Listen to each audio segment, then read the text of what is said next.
Genuinely, what does this man look like that you're willing to deal with this for one more whiff? So, it's been 2 Jahren since I have uploaded a video. Not really much is new besides the fact that I'm disabled now. So that's pretty cool. More about me and where I've been at the end of this video. Maybe I might forget. I do still have this thing.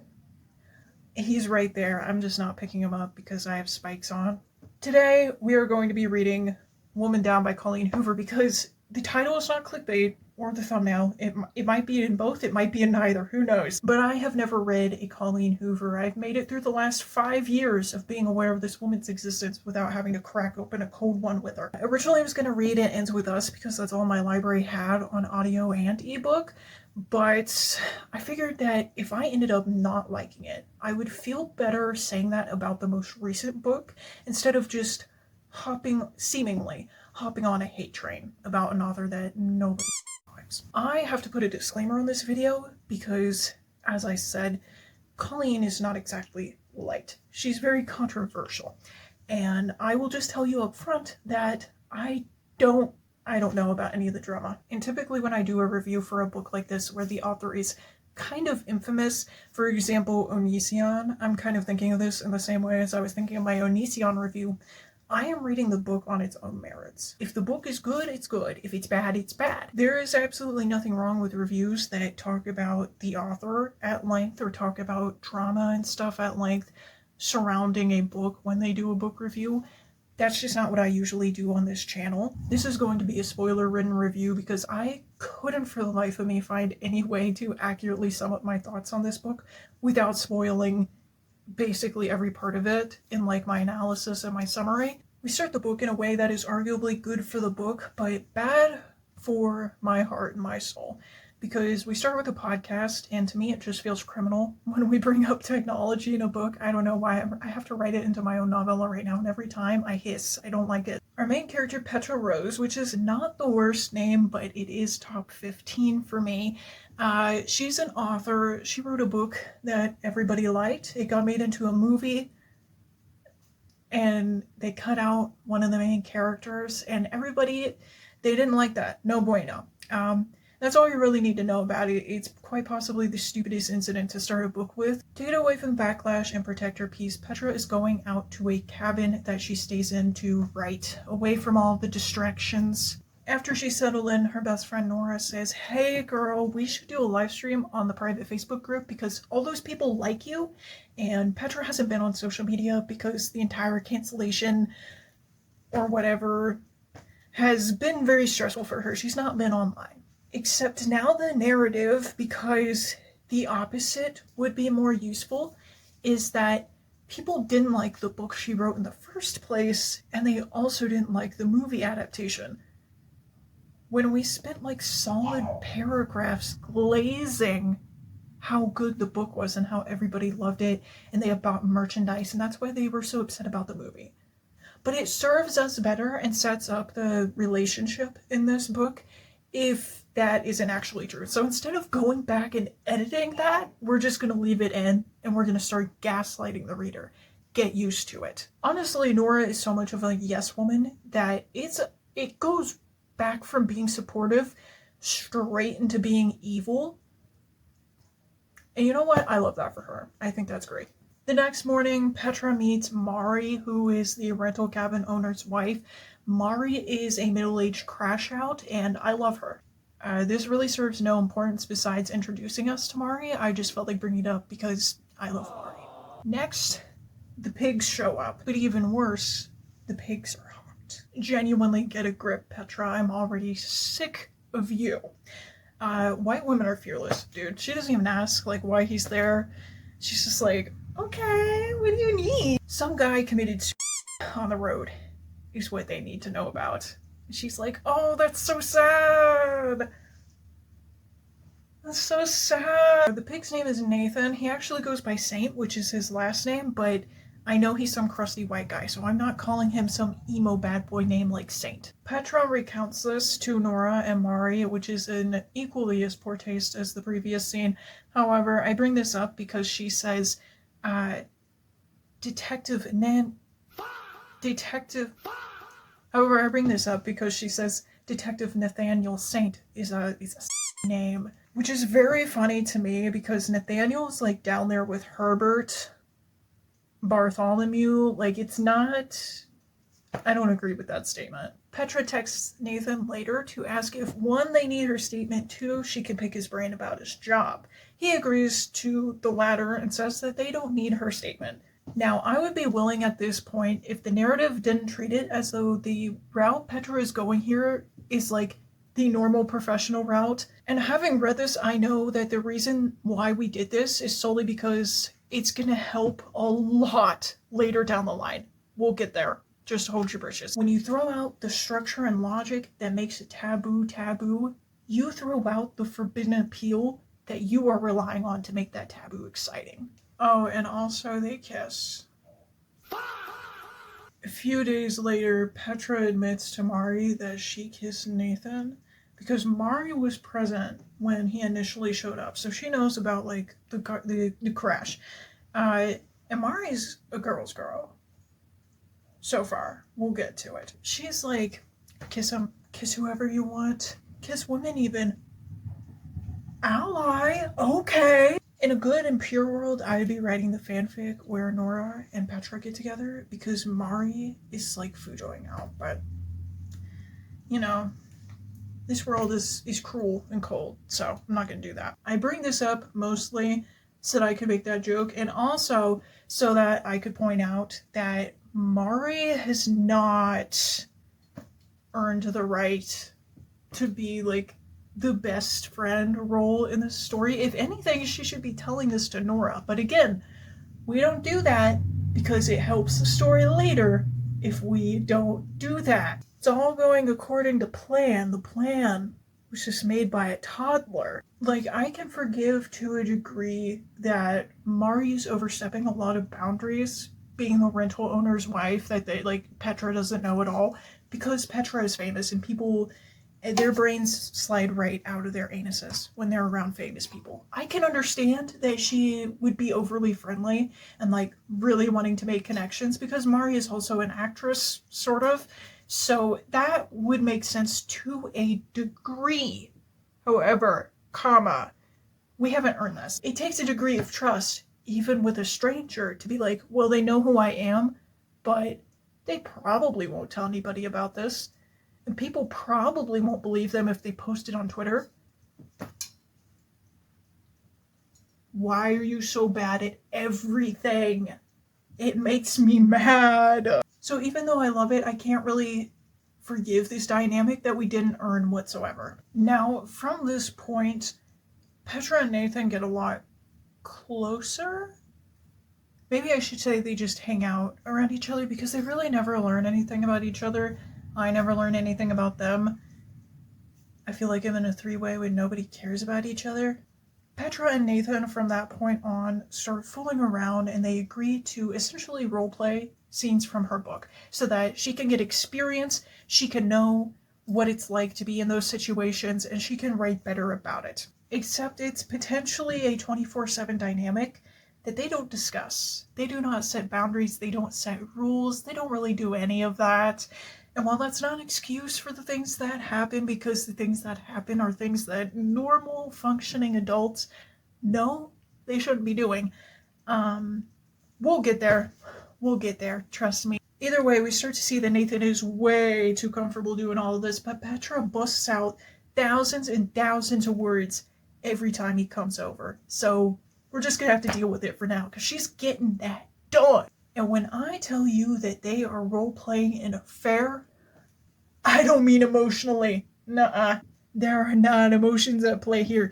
Honestly, it gives Misery by Stephen King in the beginning if they matched each other's freak and if somebody significantly less talented wrote it.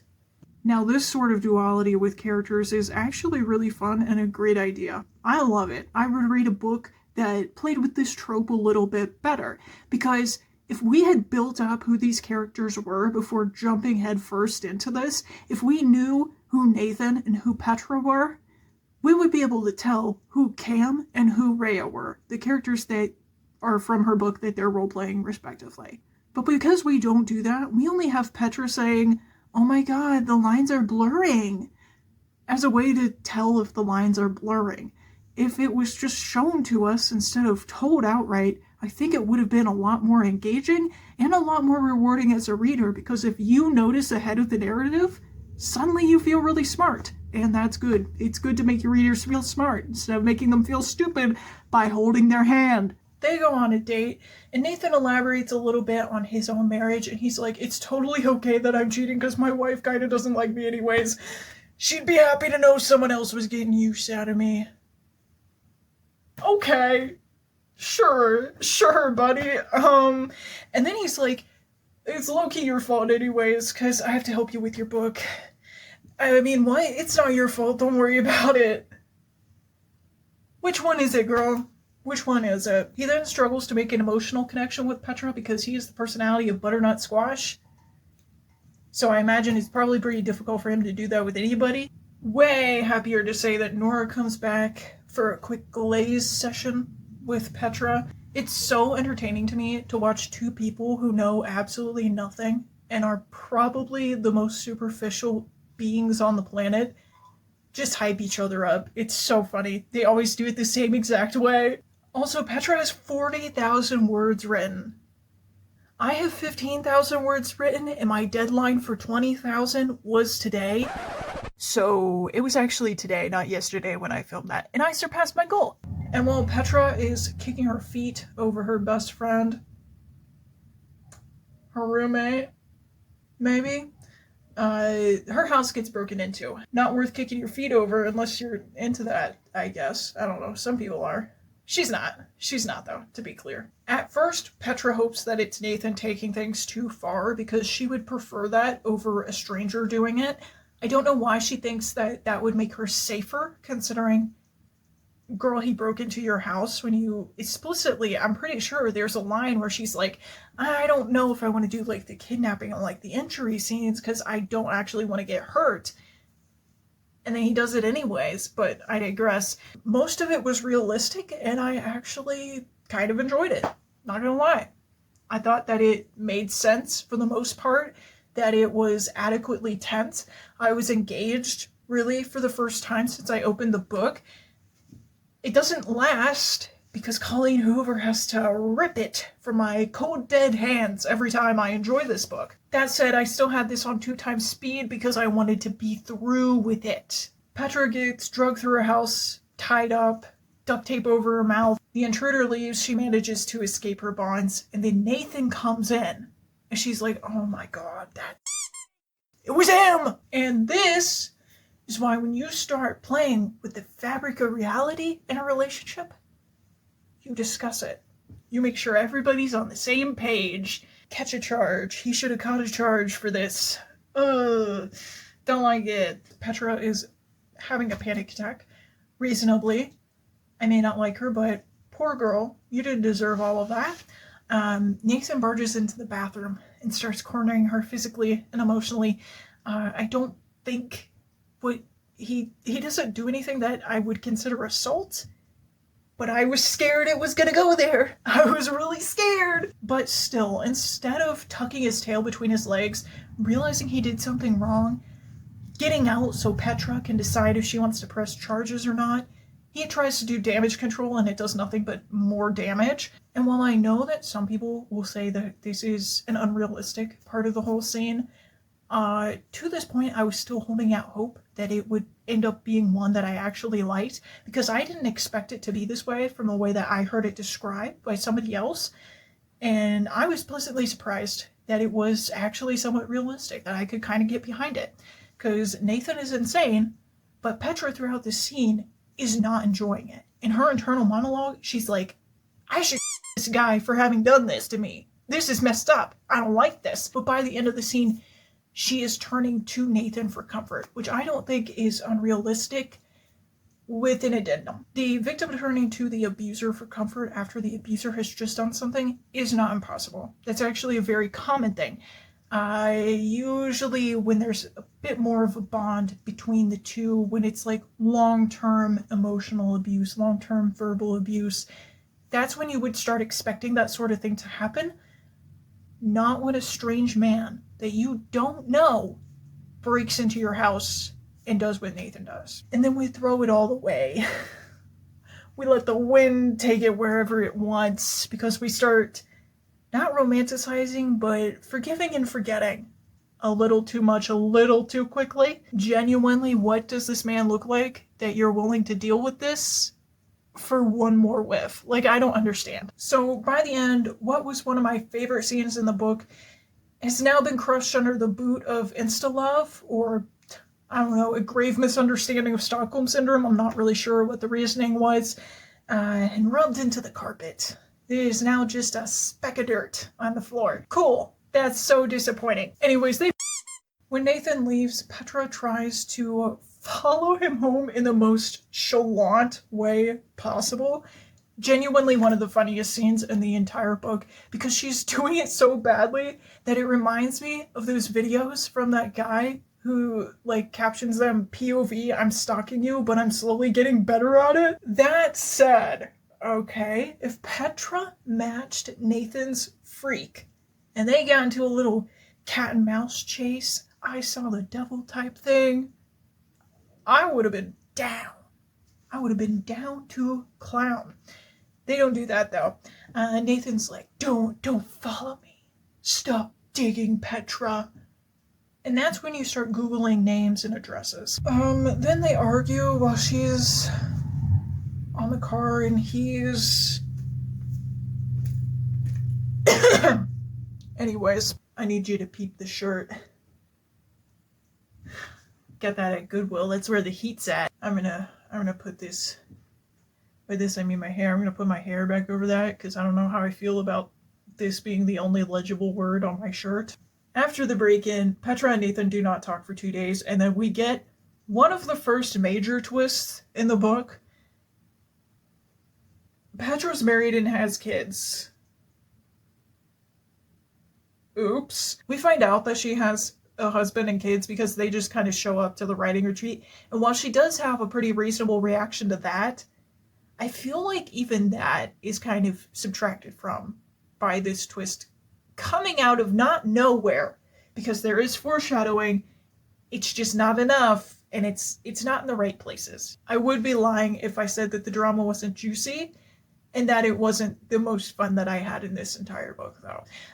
Petra tells Nathan not to show up, and of course he shows up because he doesn't understand the concept of no. This part was honestly really engaging. I feel like Colleen Hoover would do very well writing actual thrillers because she has the writing style, she has the character lack of depth. Like, I say that as a former thriller fan. This is the kind of writing that happened in the better books that I read. So I think that she has a niche that she needs to carve out for herself. She needs to get the f*** away from romance. This book has a weird genre. We'll talk about it later. Take a shot every time I say that. When her family leaves, Nathan breaks into her house again, but Petra has lost her spine, so she just doesn't really care about that anymore. At this point, we've broken the characters entirely in the name of writing a bodice ripper, and you know what? If it had been like that from the start, maybe I wouldn't be as disappointed. It wouldn't be the story for me, but I wouldn't be as disappointed and like betrayed as a reader if you've just been upfront about the fact that you don't actually care about these characters and you want to make them. We finally get some basic information that you should probably know before you get into whatever these guys are doing, because it's not really a relationship. Nathan is separated, and I don't think he lives with his wife. I don't think he has any kids. I'm looking at my script because I don't remember, because I really didn't care about this part of the book. Petra hears all of this and she's like, oh, so I'm cooked because I'm the one who's bad here. We're both bad, but I'm actually worse because my husband loves me and I have kids who also love me. Ew. She's like, oh my god, he wants to ruin my life though. And it's becoming more apparent with every passing page that I am absolutely not the target audience for this. Which is fine. I'm usually not the target audience for any book that I read because I'm not like other girls. Petra visits her family then because for some reason they visited, even though I think it was like in a week she was going to be going back for the weekend because she had to be there for her kid's birthday party. And then she was going to go back to the cabin. This is contrived. This is a weird schedule we've got set up here, considering she was in total control of when she was going to be at that cabin. I feel like for plot convenience, we did this whole messy situation when really she could have just booked the cabin a week earlier and then been home for the kids' party and then settled in. But we do this so that Nathan can follow her home and show up at her children's birthday party. They are 5 and 7 years old, remind you. All right, that's when we call that in. That's when we call that in because your family is in danger, including your very small children who don't even know what a week is. They have a conversation and they're like, how long's a week? And one of them goes, 30 days. She goes back to the cabin because she has the survival instincts of a McDonald's napkin. And Nathan's there and they argue because he broke in again. I guess that's his special interest. She's like, dude, that was kind of weird. Didn't like that one. And he goes, nuh-uh. She's like, okay, yay! And that's the entire, that's every argument they have in this book, actually. But eventually, Petra goes to the gas station. And she goes to look at the newspaper. She's like, I wonder if they have that happened in the newspaper. I'm kind of interested what happened with that. And she's also very doubtful of Nathan and his story. She finds out that the gas station clerk hasn't heard about this. That never happened. Petra finds out that the local PD has 2 people working for them, neither of which are named Nathaniel Saint or anything like that, and neither of which look like him. So she rushes off to Mari because Mari was outside. Mari said that she saw the body of the guy at the crash, which should have been your first red flag because unless she was outside beforehand and called it in, they would have had that covered up immediately. But Petra's like, oh my god, how could he have lied to me? After spending the entire book talking about how good he is at lying, Mari essentially says that she saw Nathan setting up fake police lights outside of Petra's house. Suspiciously only outside of her house. And Mari confronted Nathan because she's a girl's girl. Dog, pause. No, you're not. And yet, Nathan, even though he explained it, and Mari says that she accepted his explanation, Mari says that Nathan paid her off. Which one is it? Why am I being forced to experience Petra's reality where everyone is lying to her? Essentially, her excuse boils down to, I thought you knew what was happening and I thought you were just kind of freaky about it. Rightfully, Petra is livid. She goes to look up Nathan, which she should have done about 15 different times during the story so far, and finds his real name is Eric. He is not even close to a form of authority, and he's not even married. So only one of us was cheating? Oh no! How can I justify it to myself now? The one thing that really aggravates me about this scene, besides the everything, is that she figures out that Nathan is Eric because she compares their phone numbers. The phone number that she has had for Nathan this entire time. We pull out a random selfie that she supposedly took in the book just never mentioned for convenience to show people what he looks like so they can say they never saw him. We pull that out and we reverse Google image search that.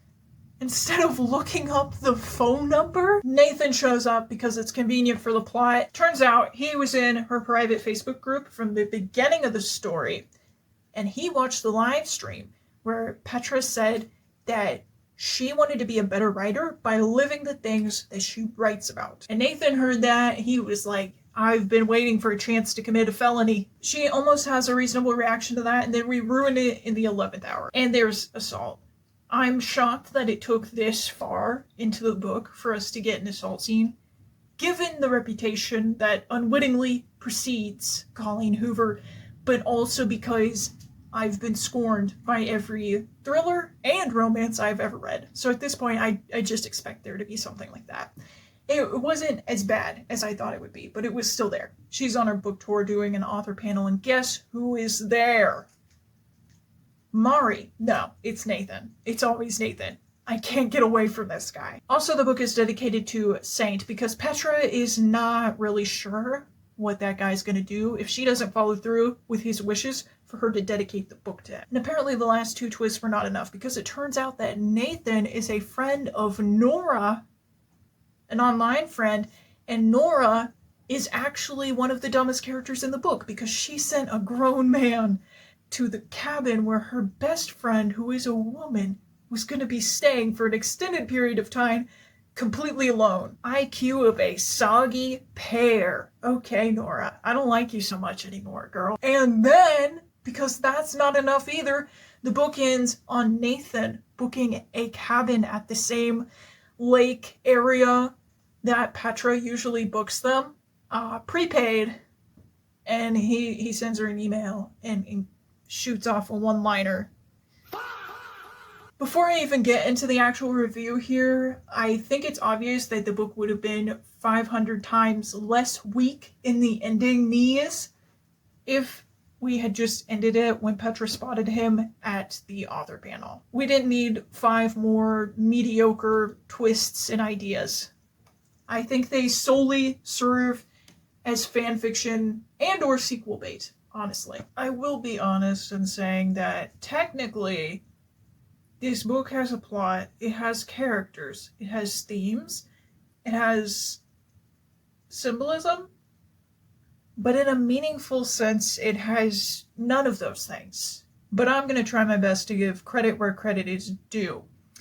Now, I appreciate that we are broaching the subject of how publicity can affect authors. However, I am not sure if Colleen Hoover is the person who should be doing that. Because ultimately, as a human being, it is very difficult to take yourself out of your own feelings, look at those feelings objectively, and then write a book that is meaningful, but not just a personal soapbox for yourself. While at the same time, having a piece of yourself in your writing generally makes it better and more impactful for a reader. I don't know how to put into words what I'm saying here. It kind of feels like listening to somebody argue with themselves in the shower, because anytime opposition comes up in the book, it's immediately struck down with zero actual debate, more just like gotcha after gotcha after gotcha after gotcha. And then there's moments where we're saying things like a book content creator on the internet who posts videos, who has a bunch of discussions about book banning. So while I am not sure what the entire drama around this book is, I feel like I cannot make this review without acknowledging the part that this is definitely partially a soapbox. I don't think it is entirely a soapbox. I think it is partially a soapbox. The crux of the initial conflict, though, being the betrayal of the author by the fans, who, by the way, have zero obligation to you, and it's really weird to feel like they have any obligation to you, could have been a lot more engaging if we instead focused on the betrayal of the industry. The actual problem is that you are a woman. Somebody bought the rights to your content, changed it, and let you take the backlash because most people on the internet are going to see that you are a woman, so you are an easy target. Maybe I'm the friend that's too woke. I don't know. Maybe that's my problem. I just feel like it would have been a more realistic story. I know that's apparently a trigger phrase for Colleen Hoover based on this book. Maybe realistic isn't even the word I'm looking for. I think well-rounded and tied together might be it, because you don't necessarily have to be ultra-realistic about it. You don't have to do that to address those themes, but if you're dropping breadcrumbs about themes in your book and then you never address them and you never go fully at them, you're disappointing your readers. You're always going to disappoint your readers. And it doesn't make sense to do that unless you either don't think that discussion is important enough, which is crazy. You don't think that you can do that discussion well enough, which is more understandable, but that's when you cut out the theme entirely. Or you just don't care. Missed opportunities are so rife in this novel that they kind of become a meta theme themselves. Like, we get somebody who commits on her road. After we had a singular breadcrumb, I thought it would be more of a consistent theme, but we had a singular line or two about how Petra kind of doesn't like being alive anymore because of the backlash. It's really getting to her. It's making her anxious. It's making her scared. It's making her feel bad about herself. Understandable reaction. It's hard to handle that much criticism, no matter who you are, no matter if it's founded or not. But we don't use that as any way to have Petra open up about how she feels, why she feels that way. You know, maybe some experiences in her life that it reminds her of that are like triggering her. We don't get any of those moments that could build a better, stronger character. We just get, oh my god, no, somebody did that? Nathan's so fine though. That's all we get. That is it. That's the last time any of that is mentioned in the book.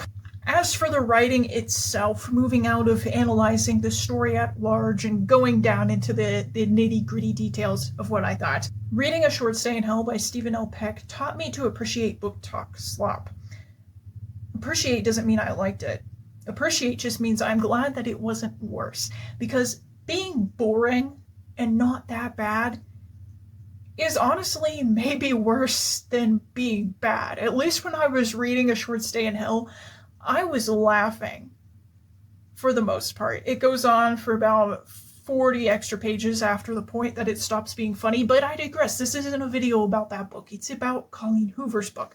And I mean, maybe it's about Colleen Hoover's book because it lacks so much personality in the writing, down to the prose, the characters, the plot.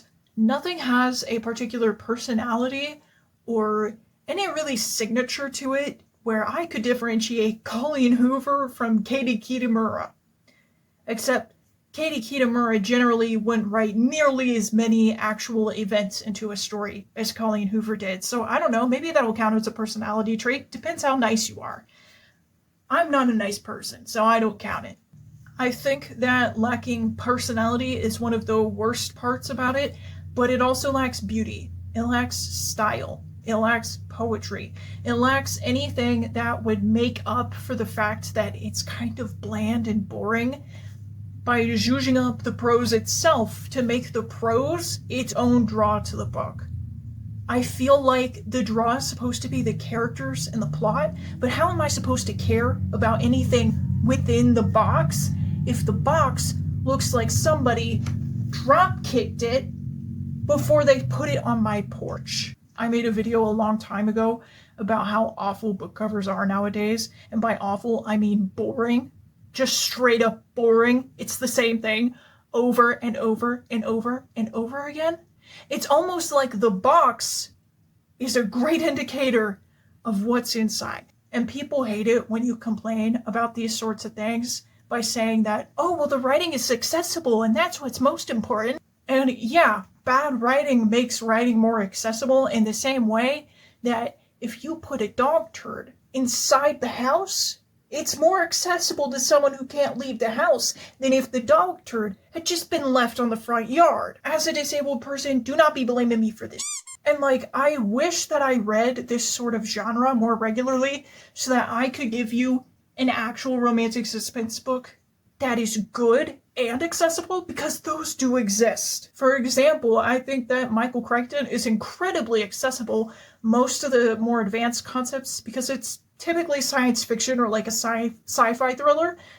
I think that those are more accessible because the advanced topics are either explained or they don't really matter, and the prose is very simple, but it's very deliberate. As for romance, that genre is scorned to me, so I don't really have one. One of the only decent things I can give is that the plot moves very fast and there's not a lot of fluff. Trimmed off the fat pretty seriously. In fact, they might have over-trimmed, because honestly, there's a lot of scenes that should have been in there that just weren't. We should have had way more time to build out the characters, build out the relationships, understand what the stakes were so that we could actually raise them, because I'm realizing that I don't feel like the stakes were ever raised. I feel like the stakes were set like, oh, she's a famous author and she's having an illicit affair. We didn't add to that. Nathan outright says, I'm not going to tell anyone about this. Like, I'm not going to come out with this. You just subtracted 2 points. And you started at 1. Is it supposed to be so that people can still fawn over him and write fan fiction? Because, well, he has some good qualities. Like, he wasn't going to go to the press with it. Dog, he'd get arrested if he went to the press with it. As for the plot at large, the book just straight up lies to you. Like, a lot.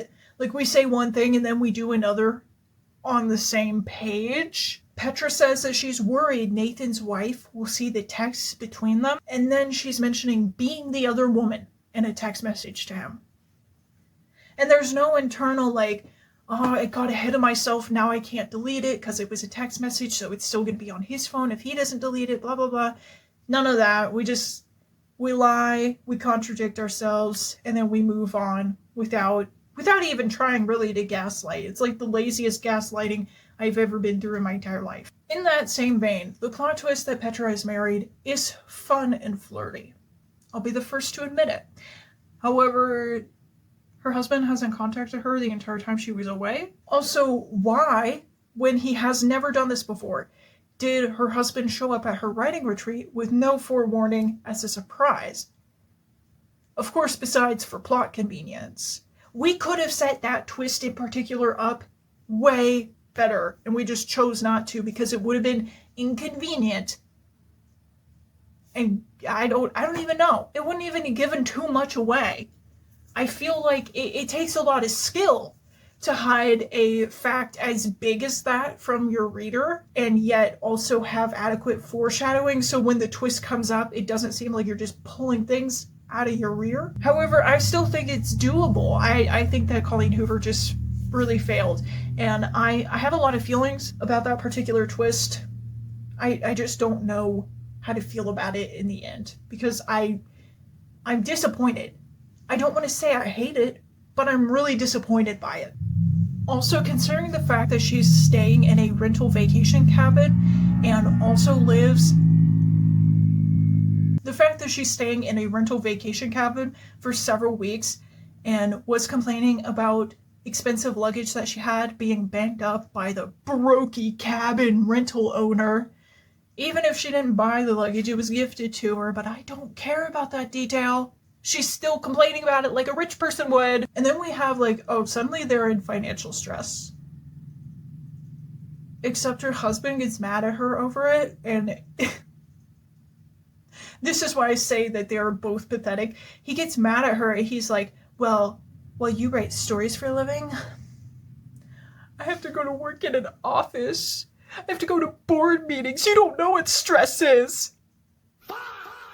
You utter dork. Oh, I hated that man from there on. I don't care if he respects his wife. From the beginning of this book, I got the impression that it was going to be a rich lady complaining about how awful and terrible her life is because she went from 90K a year to 80K a year, which there's a market of poor people who like to fantasize and live vicariously by reading those kinds of stories. I am not one of them. Started off on a bad foot. I kind of go back and forth on whether I actually like Petra, and I would be okay with that sort of emotional turmoil with the character if the character was written well. That's the addendum that I have to add on basically everything I'm about to say for all of the characters.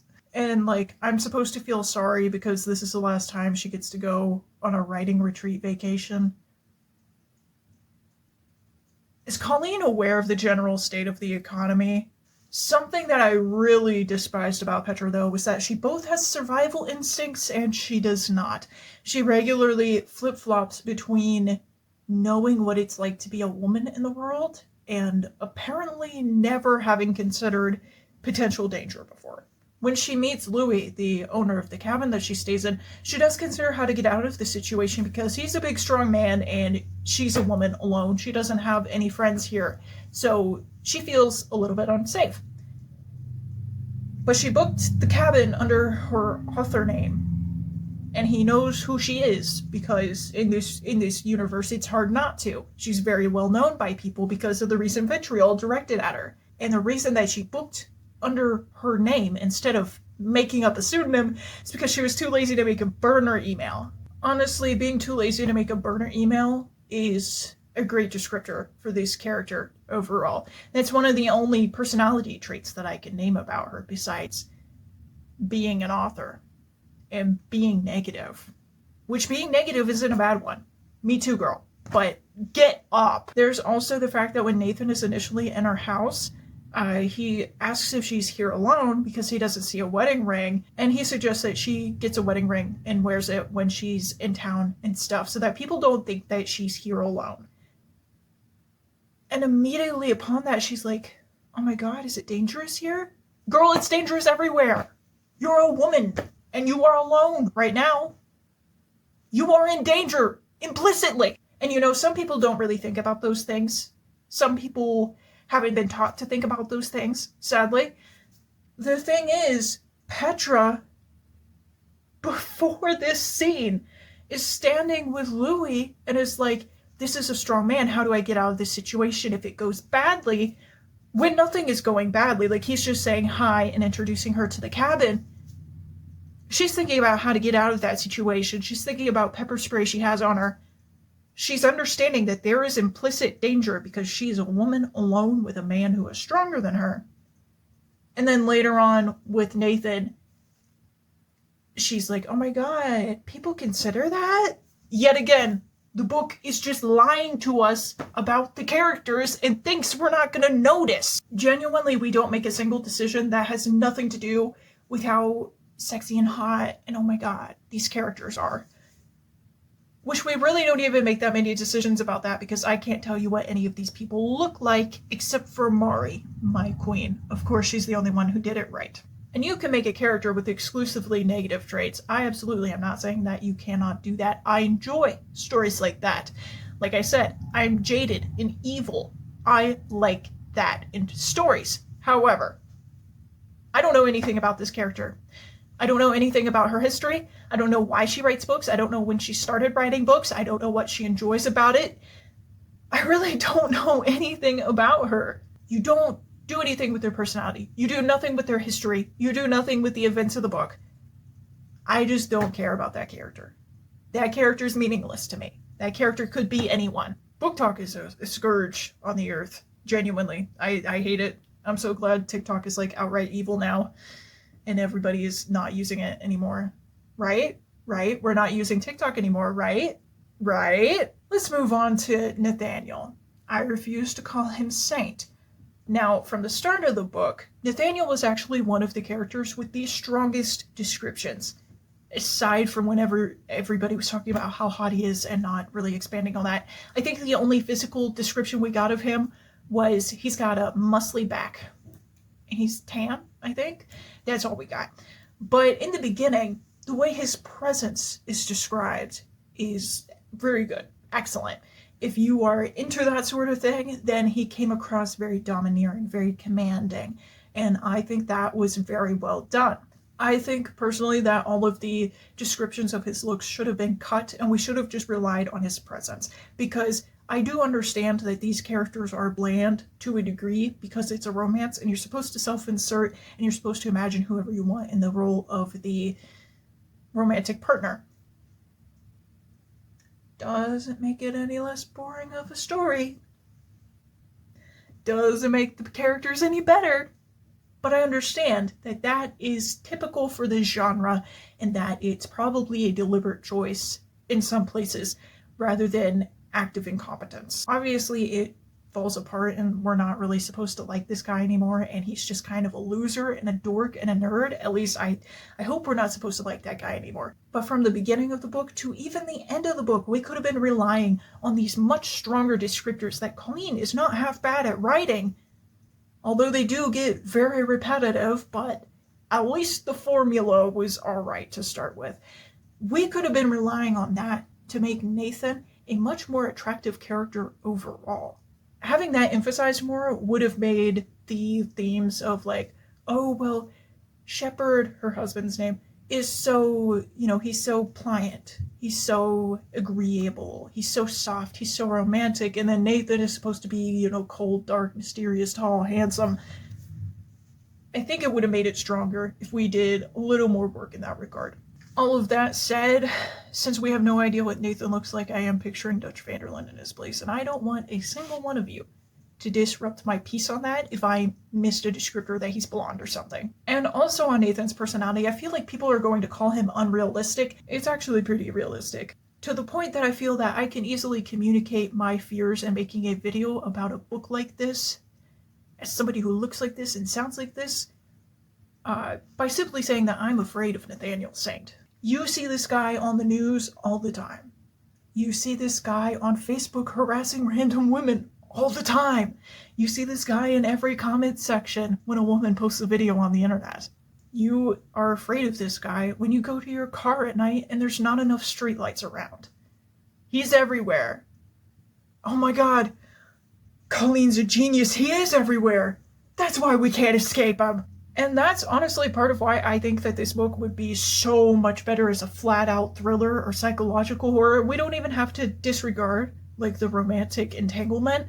Everyone else in this book is really unlikable. Shepard's just kind of a nerd, so I guess he's kind of the best in the book. Everyone is talking smack about people less fortunate and also overusing buzzwords that have been co-opted from actual conditions. And I am not so brain dead that I would ever sit before you and say that you shouldn't write characters like this. You shouldn't write characters that aren't politically correct. You shouldn't write characters that aren't mean or negative. You shouldn't write characters that don't hate other kinds of people. My favorite characters are usually the most terrifying, slimy guys in the entire franchise to start with. And even though I knew what he would do later in the book, I was genuinely pretty invested in Nathan. You don't have to like a character on a personal level, like I would kick it with that guy, but you can appreciate how well done the character is. The issue is, these characters are not well done, so all of it is just kind of annoying. And after a certain point, it's like, wait a minute. Do you think that I deserve human rights? For example, in the picture of Dorian Gray, Lord Henry is a termite of a man, and he is my favorite character out of the entire thing. I loved it. I loved it every single time he came on page because he's dramatic, he's big, he's loud. This is why I love Mari. Do you see why I love Mari? She's awful, but she is the loudest person in that room. She has an actual personality. And even though she's outrageous, I've met a couple Maris in my life. And guess what? They were very magnetic people, very charismatic, despite being awful. That's what makes it interesting to read about. Similarly, the relationships between characters are not built out enough for me to honestly even appreciate the characters on a personal level.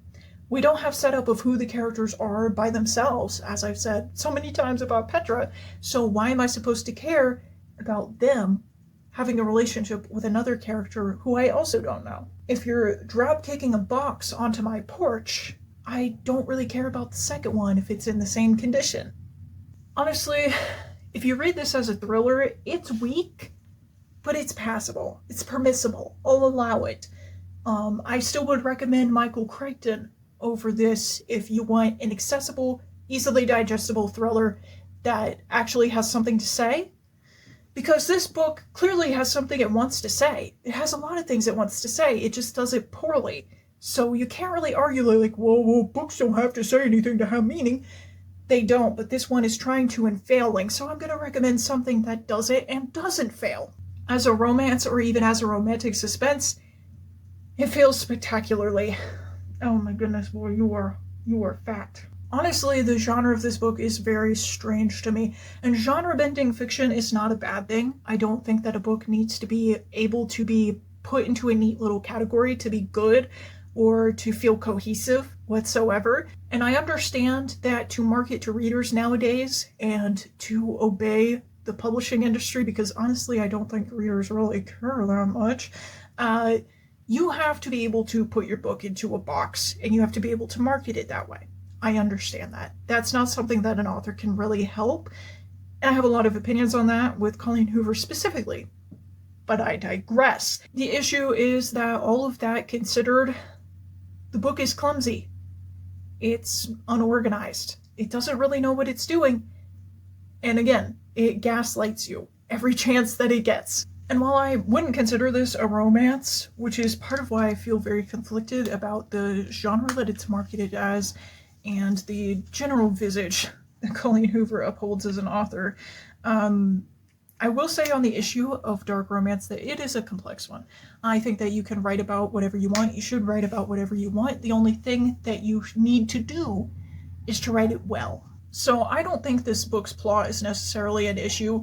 At times it was handling it really well, and then it would throw it away because it wants to be able to fit into the romance category when it's not a romance. And there are points where it's like outright romanticizing things that are a little questionable, but that's a discussion that would require its own video and like a lot of research that I frankly don't feel like doing. So I'm just gonna hand that off to you. You can discuss it in the comments if you want. Chica, please don't get, please, you're on my keyboard.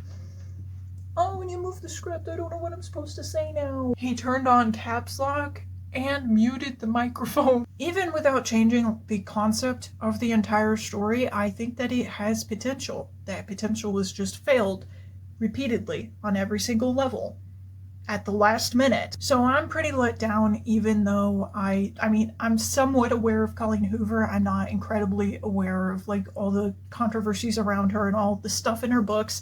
I've watched a couple of reviews on a few of her books and gotten a couple different perspectives on them, and I don't have very high opinions on them based on that, and I'm still let down despite all of that, because although I'm trying to be fair, her reputation does precede her. But to boil woman down, it's milquetoast at best.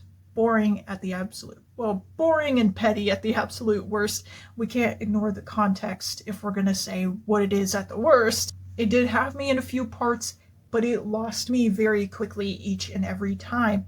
I ended the story on a bad note, started it on a bad note. So obviously my opinion of it is not going to be too high. I went with 2 stars on StoryGraph. If you enjoyed this review, then liking, commenting, and subscribing are all great ways to help out my channel.